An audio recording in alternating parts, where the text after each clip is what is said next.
what if you could see the future? I have a very passionate concern for posterity. Once in a generation, someone surprises us by making impossible predictions that turn out to be true. Frank Herbert was one of these people. In his Dune saga, Herbert predicted the global war on terror and its outcome. He foresaw the human relationship with artificial intelligence. Somehow, Herbert anticipated the changes in global politics that are now occurring nearly half a century after his death. Perhaps most importantly, he proposed a path humans could take to free themselves from endlessly repeating the cycles that allowed a mind such as his to see the future. Herbert's deep understanding in 3 areas give us 6 keys that unlock his secret to seeing the future. We can use these keys for ourselves to analyze his ultimate prediction. Could his proposal truly free humanity from our inane predictability? It all starts with ecology. Oh no, nothing like that. I was a 4-H kid who milked cows in the morning and night. Who did all kinds of odd things, like hoeing gardens. During some of his most formative years, Frank Herbert grew up on a farm tending to cows and chickens.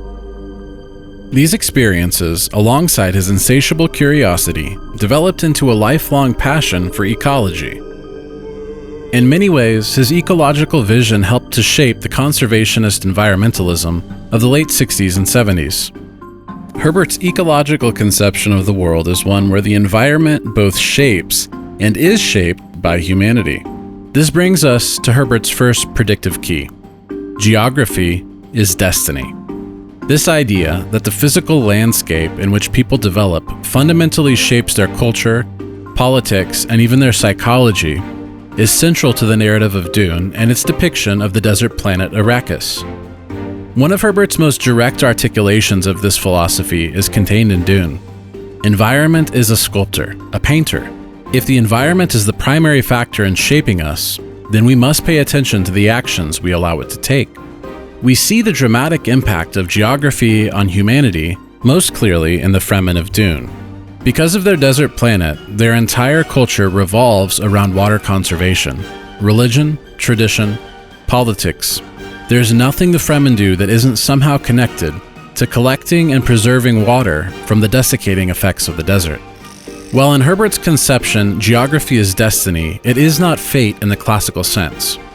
Herbert envisions humans as having a unique ability to channel our creative potential into altering our environment and exerting some measure of control as to where geography will take us. This leads us to Herbert's second predictive key. Everything is connected.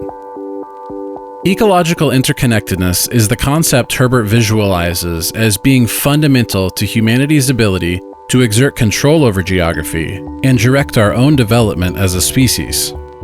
We have the latitude to do enormous changes in this society. We have the energy resources to make these changes. However, these are not simple changes I'm talking about. No, they're not really simple changes. In every ecosystem, there are levers, fulcrums which we can manipulate to produce change in the environment around us. I don't know date palms could even be found out here. Oh, these aren't indigenous. They can't survive without me. Each one of these drinks every day the equivalent of 5 men. 20 palm trees. 100 lives. What may seem like a relatively inconsequential change can cascade and revolutionize what we perceive as possible. You may have heard of this concept as it relates to wolves in Yellowstone. In the early 20th century, wolves in Yellowstone National Park had been hunted to extinction. This allowed deer and elk to multiply with no natural predators. They ate with abandon through trees and grasses that numerous species relied upon for their survival.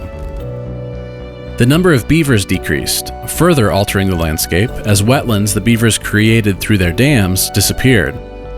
In the mid-90s, wolves were reintroduced to Yellowstone, and the landscape came back to life with biological diversity as deer and elk were once again constrained. Do you know what this place is? It's an old ecological testing station. They were meant to tame the planet, free the water locked beneath the sands. Arrakis could have been a paradise. These environmental fulcrums produced by interconnectedness lead us to the next domain where Herbert possessed great wisdom: politics.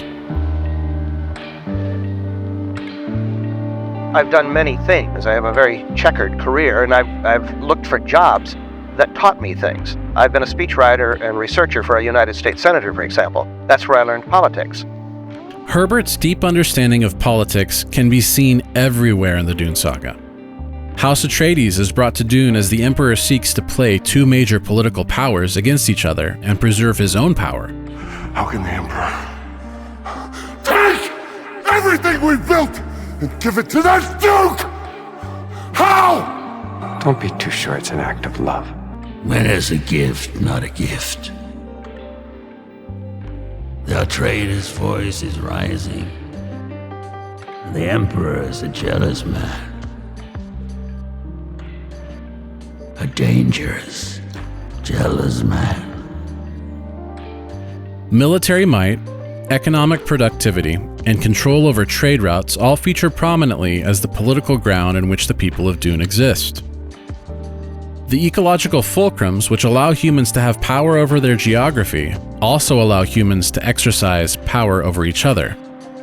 Here's Herbert's first predictive key in the domain of politics: hydraulic despotism. In Dune, Herbert allows Baron Harkonnen to summarize this key. He who controls the spice controls the universe. The concept of hydraulic despotism is that if you can control the water supply, you can control people. We see examples of hydraulic empires in ancient Egypt, the Indus Valley civilization, and in Chinese civilization along the Yellow River. These empires were able to exert tremendous power over their subjects because they controlled irrigation necessary for agriculture.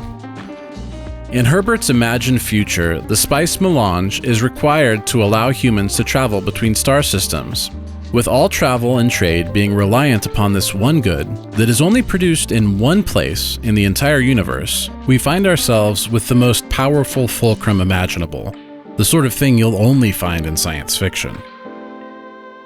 It's no wonder then that control over spice production is intensely fought over.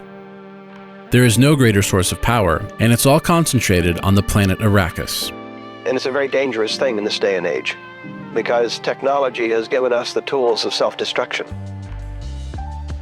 And if you put those tools in the hands of sick leaders, then we're really in trouble. This leads us to Herbert's second predictive key in the domain of politics: power attracts corruption. And those power structures tend to be taken over by people who are corruptible. I don't think that the old saw about power corrupting and absolute power corrupting absolutely is accurate. I think power attracts the corruptible. Herbert had a deep distrust of kings and messiahs.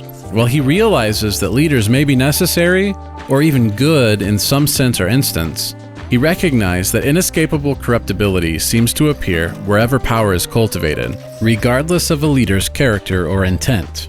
I think that our society was formed on a distrust for government, and we seem to have lost that distrust of government. I kid around and I say that my favorite president in recent years has been Richard Nixon, because he taught us to distrust government. If every leader inevitably attracts the seeds of their own corruption, then what hope do we have to possibly expand into the stars? Are we destined to simply become fodder for the decadent lifestyles of those who grasp at the levers of power until humanity's death rattle? Herbert didn't think so. He thought that there just might be a path to a utopian universe filled with humanity's children. That brings us to the third area where Herbert possessed great wisdom: religion.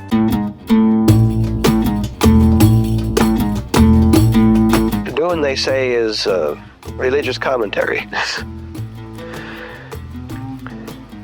The thing that has often been aimed at it is that it's philosophical fiction rather than science fiction.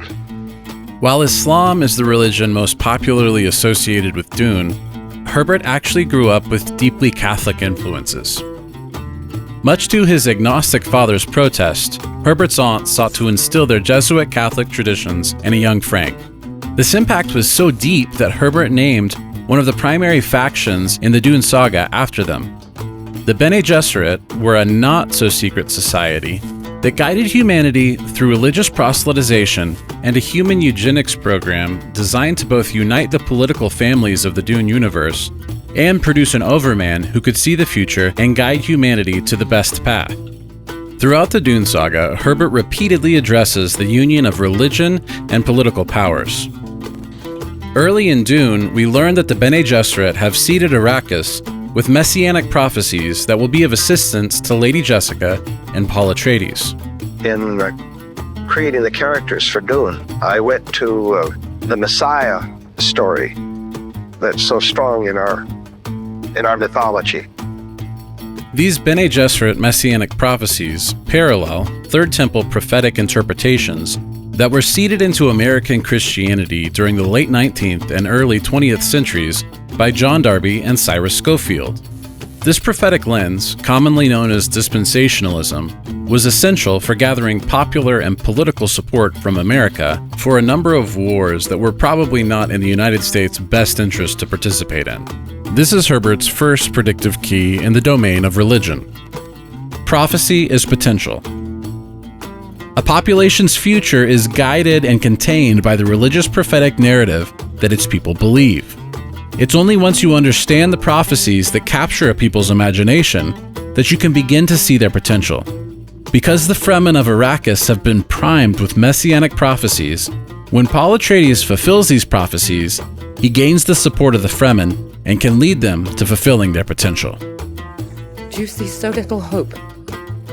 On Arrakis, we have done all we can for you. A path has been laid. Let's hope he doesn't squander it. Muad'Dib's Jihad even more explicitly deals with the union of religion and politics. When Paul Atreides becomes emperor, he unleashes jihad on the universe that closely parallels the Islamic Caliphate during the Rashidun period. During Muad'Dib's Jihad, the Fremen spread their religion throughout the known universe, enforcing their morals via unimaginable violence.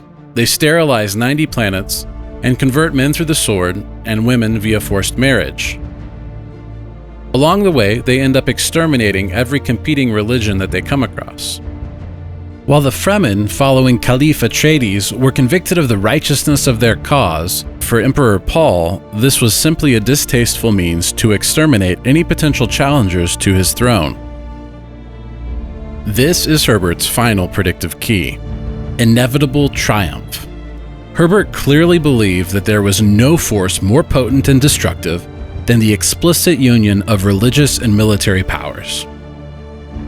To quote Herbert, "When religion and politics travel in the same cart, the riders believe nothing can stand in their way. Their movements become headlong, faster and faster and faster. They put aside all thoughts of obstacles and forget the precipice does not show itself to the man in a blind rush until it's too late." Herbert realized that what happens after the religious fervor tears across a landscape may be uncertain. But if you need a wrecking ball, nothing else will do. It's coming. I see a holy war spreading across the universe like unquenchable fire. A warrior religion that waves the Atreides banner in my father's name. Fanatical legions worshipping at the shrine of my father's skull. A war in my name! Everyone shouting my name! No. Atreides. Get off me! You did this to me! You Bene Gesserit made me a freak!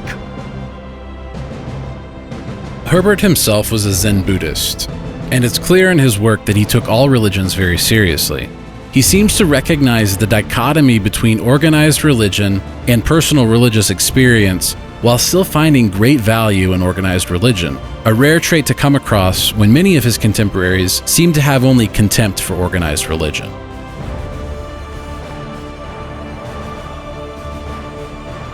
Now that we've dealt with religion, we can analyze Herbert's ultimate prediction. Here's Herbert's grand proposal for human flourishing: a long rule by a theocracy. Not a 100-year rule, but hundreds of generations. we're just going to have to bite the bullet on some things and say this is going to cost us. In his saga, humanity expands and flourishes only because the God Emperor, Leto II, becomes a great filter that humanity must evolve around. In Herbert's conception, human suffering was primarily an evolutionary problem. I think people are responding to leadership overtures out of a very deep-seated, instinctual process that goes back to our tribal roots. When we were tribesmen and possibly evolved into the wise old men who led the tribe if we lived long enough. And I think that this is something that just comes with the genes. We're born with it. If our propensity to elect kings and religious zealots to rule and guide us is simply genetic predisposition, what better way to eliminate this internal roadblock to our success than to externalize it in a God Emperor and allow evolution to do what it does best? I'm simply saying that life finds a way. If every ruler will be corrupted, then we must evolve beyond the need for rulers. We must become self-sufficient and unpredictable to the inhuman vision of the prophetic. You might not agree with Herbert's proposal, but it is a refreshingly honest opinion to modern ears. When everyone around us is trying to sell us human progress through the purchase of a carbon credit or a Jesus for Dummies to-do listicle, Herbert had the courage to follow Darwinism and his conception of reality to a logical conclusion. Let adaptation take care of the problem. With the way traditional and modern humanistic religions are fighting over the levers of power, we just might get to find out if Herbert's predictions are true. There are a lot of red herrings out there that make such a proposal seem ridiculous. It isn't likely that the Presbyterians currently going on about Christian nationalism are going to run much more than an insurance shop or an all-you-can-eat buffet. But would you really be surprised to find out that the Mormons had taken over the CIA? Is caliphate control of Earth's oil before humanity transitions to renewables really so out of the question? How shocked would you actually be to hear that the cartels had been unified under Pentecostalism and had seized control of chip fabrication at TSMC's Arizona plant? We are currently bearing witness to Tleilaxu face dancers seeking to infiltrate the halls of the US federal government.